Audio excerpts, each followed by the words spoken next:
Today we continue our topic of grass weaving simulation, coil by coil technique. Let's get to know how to weave rectangular items, as I've promised you in the previous tutorial. Weaving a rectangular bottom is quite different, and in some ways it appeals to me even better. Well, maybe because I'm mastering this technique right now, so it has got me fascinated. Take a look, please. It is lace-styled as well. I've given up weaving multicolored items. This was my first work woven in this technique. Brown base and red coils. But gradually I'm shifting to single-colored weaving. I like this lacy effect a lot. It is somewhat similar to an oval-shaped item. However, an oval item is woven spiral-like, as well as round items, while here the principle is a bit different. Anyway, the beginning is the same as in case of oval items.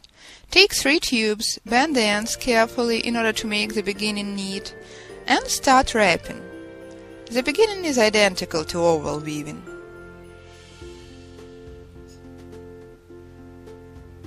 Take a look, please. Wrap the first row, trying to avoid tightening the coils, because we are supposed to lead the coils of the following row through them.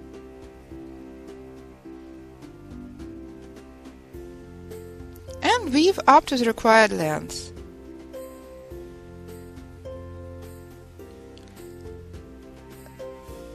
The first row is finished. In my case I've got 11 coils. It is going to be a napkin holder.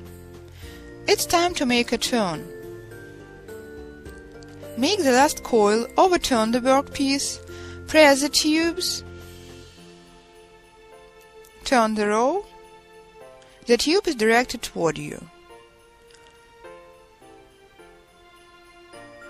In the following row, lead it through the coil of the previous row. We've made the turn this way. Continue weaving. Lengthen the tube, inserting one tube into another very deeply.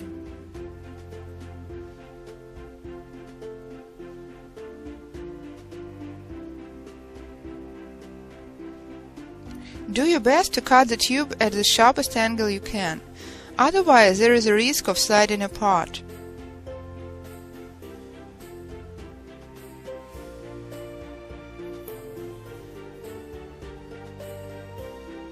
Soften the tube and make the next coil.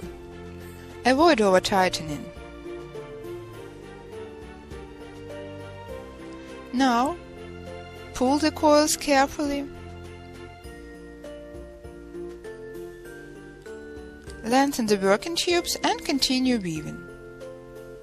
Try your best to distribute the coils smoothly.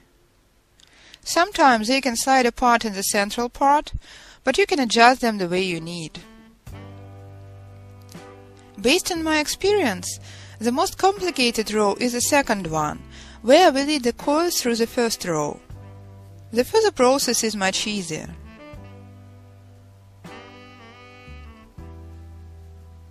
Please follow the way I perform the turn once again. Place the tube on top, turn, and bend all the 3 tubes, pressing them beforehand in order to get the turn smooth.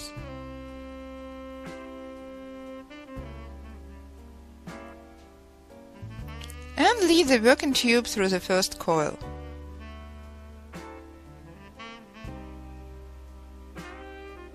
Adjust the basic tubes to locate them right one above the other.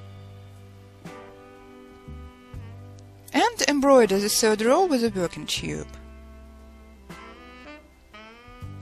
While weaving the first item, I made the cardboard pattern of the required bottom to try the bottom on and regulate the size.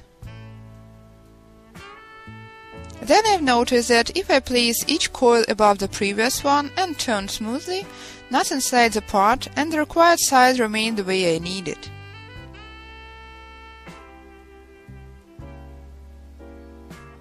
Continue weaving this way as many rows as planned for our item.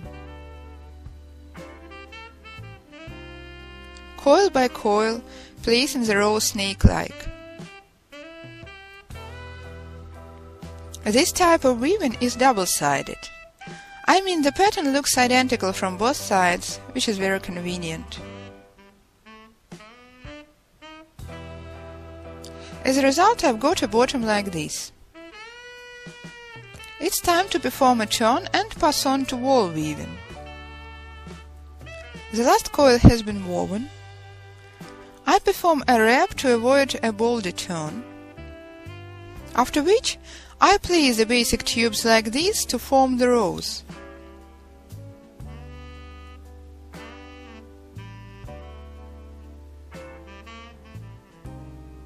The main peculiarity of this type of weaving is the way you pass on from horizontal to vertical rows.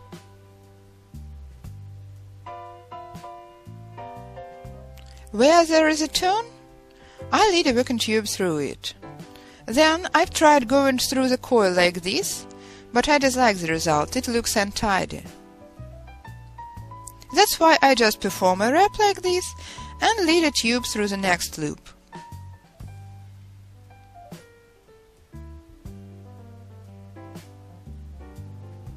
The edge looks rather tidy, like this. I continue weaving coil by coil very carefully. The only difference is change of direction. Lengthen the tube very deeply.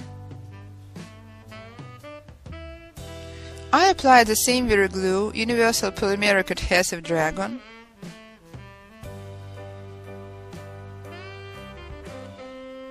Soften the tubes a little and continue. One coil. Make sure the tubes are placed one above another. This row is intermediate, so it requires some additional control.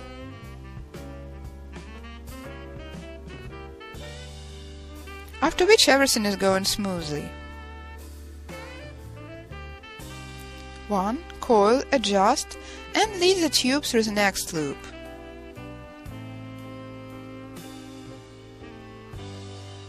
And continue this way up to the next turn. Adjust and smoothen the coils to avoid tube shifting. It only concerns the first row, after which it is going to be much easier. The following rows are associated with no more trouble. The main challenge is to perform transition in the first row with turns. Reach the next corner. It is hard to grab the coil here, that's why I just perform 3 wraps. Shape a corner above, and where applicable, grab the coil by coil. Smoothen the coils, adjust the rows, and pass on to the vertical row. No more additional wrapping is required here. Just grab each coil by the coil. The only thing you have to follow is preventing the tubes from bunching.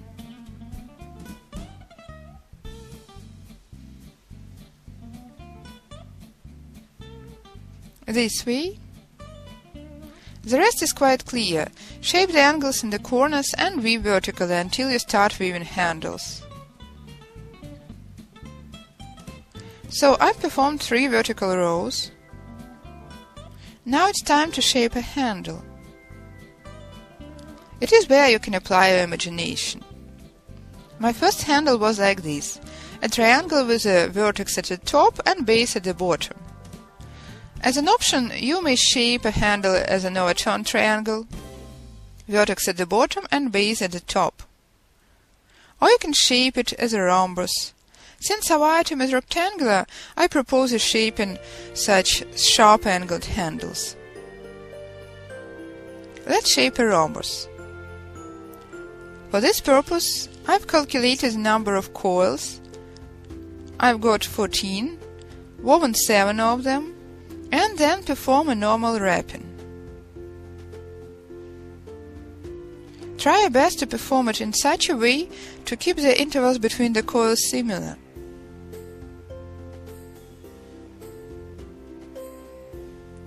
I've calculated that for my rhombus, each side has to contain 6 coils, and the 7th one is to be at the turning point. Consequently, it is a number of coils I've got to perform. So I've made 24 coils. Now it's time to make turns.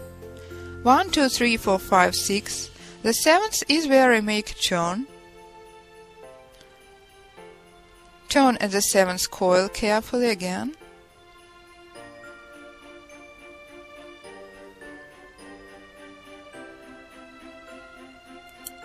Shape a rhombus with sharp angles. Adjoin it to the item and continue weaving. This step is somewhat challenging. You have to continue weaving the row in a neat and smooth way.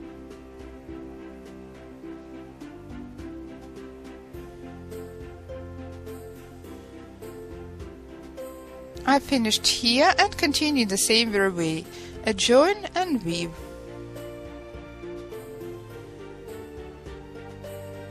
That's it.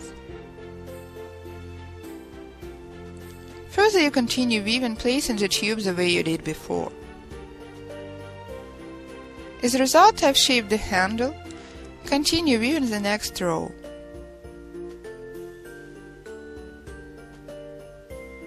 Finish the item. Cut the tails carefully at a sharp angle.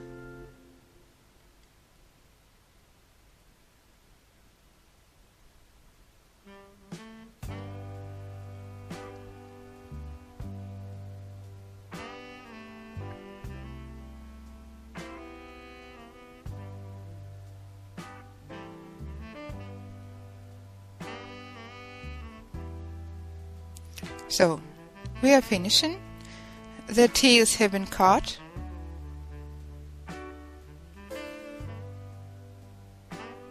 Drag the working tube tails and pass on to the last row.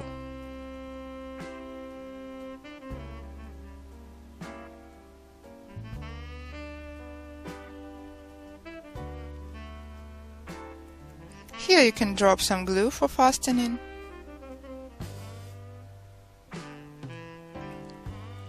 In the last row, I perform edge trimming, similarly to the way I've shown in the previous tutorial. Where the interval is equal to 2 tube widths, I perform 2 coils.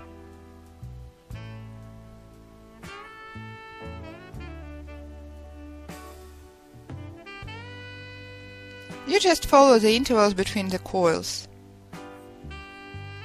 This way I finish, trimming the whole last row.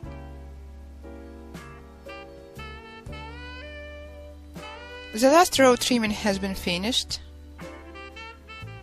Cut the tube, the item is finished. The only thing left is varnishing. It is the way I make square items. Before I finish, a few words on the pros of this item. First of all, it's light-weighted.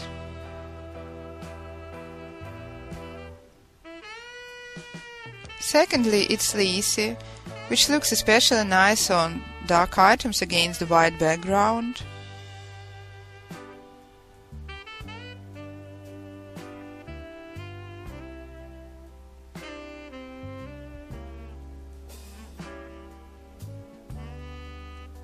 Moreover, it is much faster in weaving than root-style items. It only takes me a few hours to weave items like these, while root weaving usually lasts for a few days. Those who still have doubts whether to try it or not, I'd recommend to give it a try. The process is exciting and the items are nice looking.